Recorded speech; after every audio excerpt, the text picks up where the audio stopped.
All right, ladies and gentlemen, welcome to the post-game press conference for Game 3 of the 2025 Baton Rouge Regional. We're joined by Southeastern Louisiana head coach Fremin and student athletes Sydney Schneider and Maria Detillier. We're going to get an opening statement from Coach. We'll then have questions for the players. We'll dismiss the players, and then we'll have questions for Coach. So if you have a question, please raise your hand, and we will get a mic to you. But first, an opening statement from Coach Fremin. Just a tough outing. I mean, we hadn't been run ruled all year. Kudos to Nebraska. Offense it's tough to keep that ball in the park. Jordy did a great job as always. She's one of the best players in the country. But at the same time, when we have 7 walks and 3 errors on defense, it's tough to beat anybody. So we'll bounce back. We've been here.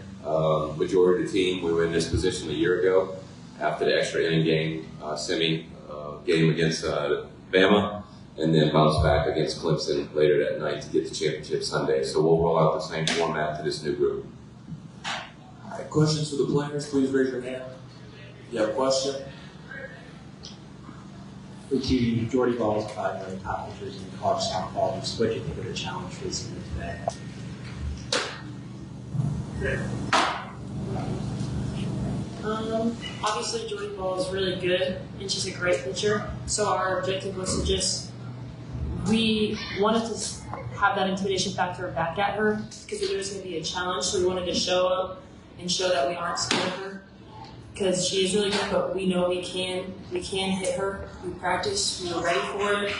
And obviously sometimes our system's out of place with it. We didn't really have our best matchups, but I know that we can do better against her. As Coach just said, you guys have experience being with this position. What do you do for the next 3 hours to kind of put this behind you, get mentally, physically ready on a heat like this, to get ready for your next game? Like you said, we just got to regroup, short-term memory, go back to the hotel, just reset, and come back with a different mindset, ready to win. Any more questions for the student athletes? All right, you guys are dismissed, guys. Thank you so much. Now we'll take questions for Coach Fremin. Any questions for Coach? After last night's win, just how do you want to approach this from a pitching standpoint in terms of who you can throw in certain? Well, I mean, I think it's crucial. This is a crucial game because, I mean, it's the semifinal game, right? You win, you got to be beat twice. So a lot of people will say that study the bracket, game 2. Every game is important, but game 2 is extremely important when you're trying to set yourself up for success in regional play. And we knew that a good start was very important. They had the good start, so it worked against us. And we got to overcome adversity in those moments, and we did respond. I think they went up 3. We responded with 1. Sid next to me hit a run in off Jordy, so she believes that we can do it. Not only does she believe, she actually did it, and so kudos to her. But you then got to string hits together. You got to play clean defense, which is our error-free defense, and you got to keep them off the base paths. So those things that we have in our system were not executed into its purest form, and we'll regroup, as y'all mentioned, and come back and with a warrior mentality. That's our style of play, just aggressiveness. I just want them like sharks out there, regardless of the heat, regardless of the opponent. We'll put a better product on the field here in game 2.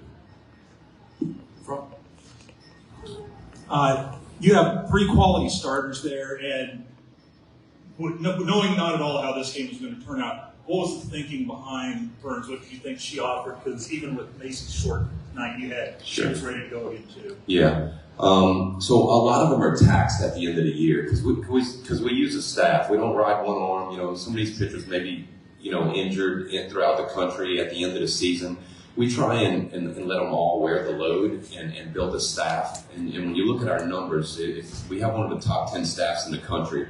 All of these young ladies have thrown from an ERA standpoint. And that's what gets us here. They celebrate one another's accomplishments. We look at matchups.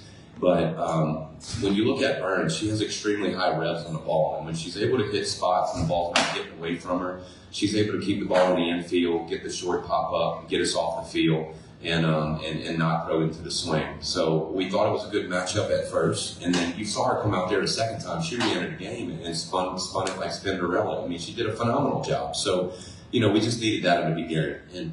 And she's only a freshman, so she's going to learn from this, and it's going to help her to be a better player in the future. Anything else for Coach, guys? All right, thank you, Coach Fremin. Thank y'all, everyone here. I appreciate it. Running up.